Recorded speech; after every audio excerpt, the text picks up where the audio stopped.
వి gold trusted gold buyers తాకట్టులో ఉన్న బంగారాన్ని విడిపించి ఈ రోజు ఉన్న మార్కెట్ ధరకే కొనబడును. మరిన్ని వివరాలకు సంప్రదించండి 77107720.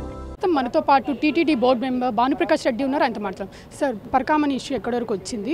ఎవరెవరు నిందితులు అనుకుంటున్నారు? అమ్మ, పరకామణి అంశం పరాకాష్ఠకి చేరుకుంది. స్వామివారి దగ్గర పరకామలో పంచుకున్న వాళ్ళందరూ టీటీడీ నుంచి తాడేపల్లి ప్యాలెస్ వరకు ఎవరెవరికి సంబంధాలు ఉన్నాయో పాత్రదారులు, సూత్రధారులు, లబ్ధిదారులు అందరూ రాబో రోజుల్లో చట్టం ముందు నిలబడబోతారు. ఇప్పటికే రాష్ట్ర అత్యున్నత న్యాయస్థానం సిబిసిఐడిని ఆదేశాలు ఇవ్వడం జరిగింది. అక్కడ నుండి రికార్డులన్నీ సీజ్ చేయమని చెప్పి, అలాగే మా ఈఓ గారిని కూడా రాబో సోమవారం వారిని కోర్టుకు కూడా వ్యక్తిగతంగా హాజరు కావమని చెప్పిందంటే ఏ విధంగా హైకోర్టు ఈ అంశం మీద సీరియస్గా ఉందో భక్తులందరూ అర్థం చేసుకున్నారు. ఖచ్చితంగా ఈ పంపకాల్లో వాటాదారులు అందరూ రాబో రోజుల్లో చట్టం ముందు నిలబెడతాం, జైలుకి పంపిస్తాం. టీటీడీ విషయంలో భూమన చేస్తున్న ఆరోపణలు ఎంతవరకు నిజమంటారు? అబద్ధాలకు care of address Bhumana Karunakar Reddy.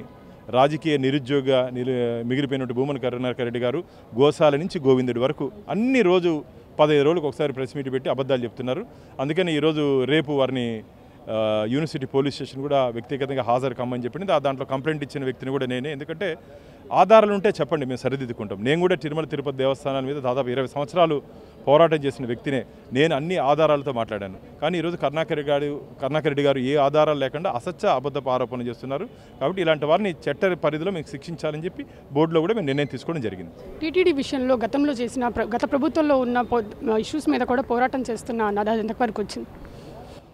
గత ప్రభుత్వంలో ఇంతింతై వటుడింతై అన్నట్టు మామూలుగా ఎక్కడ దొరికితే అక్కడ గుడిలో లింగాన్ని మింగేస్తారనే దానికి నిదర్శనం వైసీపీలో ఉన్నటువంటి పెద్దలు.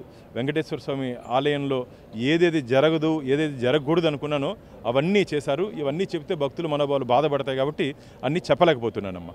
ఎన్డీఏ గవర్నమెంట్ వచ్చిన తర్వాత టీటీడీలో ఎలాంటి మార్పులు తీసుకొచ్చారు మీరు? పూర్తి ప్రక్షాళన ముఖ్యమంత్రి గారు తిరుమల తిరుపతి దేవస్థానం నుంచి మొదలు పెడతామని చెప్పడం జరిగింది. ప్రక్షాళనలో భాగంగా హిందూయేతరుల్ని స్వామివారి దగ్గర జీతం తీసుకుంటూ, స్వామివారి దగ్గర ఉప్పు తింటూ, స్వామివారికి నమస్కారం పెట్టిన వారు అందరినీ మేము టీటీడీ నుంచి పంపించాలని చెప్పి ఒక గట్టి నిర్ణయం తీసుకోవడం జరిగింది. అలాగే వస్తున్నటువంటి భక్తులకి ఎటువంటి ఇబ్బందులు లేకుండా అన్ని సౌకర్యాలను కల్పించే దిశగా మా టీటీడీ ధర్మకర్తల మండలి ఆలోచనతో ముందుకు పోతున్నాం. ఇది ఇక్కడ పరిస్థితి. కెమెరామెన్ కిరణ్తో అథా మొహమ్మద్, RTV విజయవాడ. తెలుగులో న్యూస్ కి ఫాస్టెస్ట్ యాప్ ఇప్పుడు టోటల్లీ న్యూ అవతార్లో జస్ట్ 5 సెకండ్స్ లో కంప్లీట్ న్యూస్. సోషల్ మీడియాలో ట్రెండ్స్ కి one stop solution.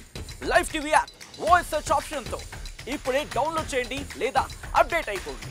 App link description లో ఉంది.